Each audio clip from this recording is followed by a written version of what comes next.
take a look around here. Oh look, you can see these are early bicycles. This is from the 1870s. It's the Wollaton Park. They're huge, very dangerous actually, because it's very easy to go over the front of it. Obviously a bit windy. This, if you have a look at the bone shape again, they've searched because of the way it is. It looks like the wheels are about to collide actually, but they're only just missing each other. The pedals were at the front instead of in the middle, whereas we keep them today. But it's very heavy made of cast iron.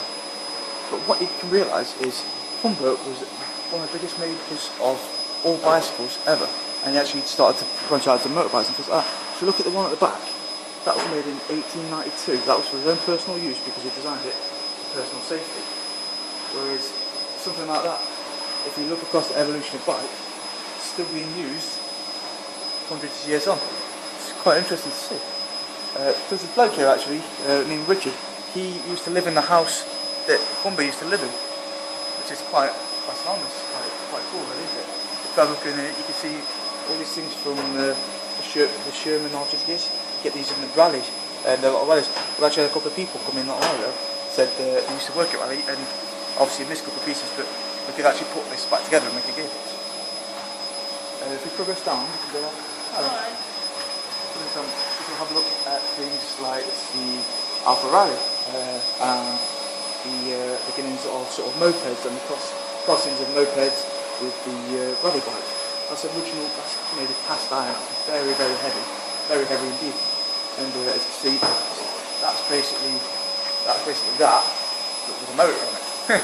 So you can branch out. To get onto these are like the pro bikes. These are very expensive. We have one sold for £250,000 not too long ago actually. The owner came and sold it.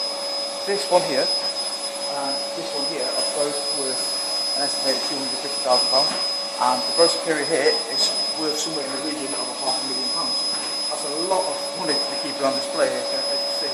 But these are all on loan, you see. Most of these are on loan. But as you can see, the evolution here. Bro, in fact, also made a car. Not many. This is one of 82. Obviously, it's in a state of disrepair at the minute, but we are looking into getting the engine and the gearbox replaced soon. We had a £90,000 grant to spend on renovating this car, but we found out, because we got a very exemplar car, which was in pristine condition, to try and sort of gauge how it is, gauge how it's supposed to be rebuilt. And we found out every single measurement was different because they were all made by hand. So that wasn't really of much use. This is the cellar guy. It's used. That's quite a lot. This is used a lot actually. This does the Brighton run every year. We get a team of people. We get a couple of blokes come in, and they're actually experts at using this. And they do the run of the Brighton run on this every single year. It's quite interesting, you know. And just look at the state of repair. It's just very well repaired. Move on to the sort of railway industry. If you have a look, that's actually taken off the train. That's the front of the train side. And all things like that. What I find really interesting about this are some of our oldest items, the oil lamps and inspection lamps. They were used to check the amount of coal and things like that. This scale of the City Nottm train. It's absolutely awesome. Just look at it. As you can see, it's a scale model of 1 inch. Just imagine how immense. This is a working. I think this is actually working. Yeah, I believe this is a working scale engine of the model. As you see, look around, we have 2 carriages. These aren't actually very much to do with Nottm themselves. These are donated by the Baskin family, handled Baskervilles, and these were kept up at the castle, but the castle pawned them off on us. They're not actually made by anybody or anything to do with Nottm. But what is interesting to note is the difference in the carriages, the comfort and luxury of this carriage, and the sort of usefulness and practicality of the other one, where you can have a driver or you can remove the seat and have longer range and drive it yourself from inside the carriage.